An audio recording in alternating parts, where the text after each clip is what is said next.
بسم اللہ الرحمن الرحیم۔ السلام علیکم، کیسے ہیں آپ سب؟ آمدنی کے مطابق روپیہ خرچ کرو، ایسا کرنے سے کبھی محتاج نہ ہوگے۔ جو تو نہیں جانتا وہ کسی سے پوچھ لے، کیونکہ یہ تیرے لیے بہت بہتر ہے، ورنہ ذلیل و خوار ہوگا۔ ایسے فائدے سے بچو جس سے دوسروں کا نقصان ہو۔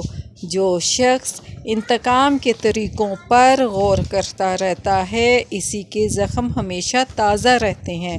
مال جمع کرنا آسان ہے، لیکن سنبھالنا بہت مشکل ہے۔ لوگ مال سے محبت کرتے ہیں۔ جس کسی کے پاس مال ہوگا، سب اس کی عزت کریں گے۔ جب اس کے ہاتھ سے چلا جائے گا تو کوئی اس کا سلام بھی قبول نہ کرے گا۔ ہر شخص میں کوئی نہ کوئی عیب ضرور ہوتا ہے۔ عقل مند وہ ہے جو اپنے عیب خود محسوس کرے، اور بے وقوف وہ ہے جو اپنے عیب خود محسوس نہ کرے، بلکہ اسے دنیا محسوس کروائے۔ جو بھی اچھی بات سنو اسے لکھ لو، پھر یاد کر لو اور پھر آگے بیان کرو۔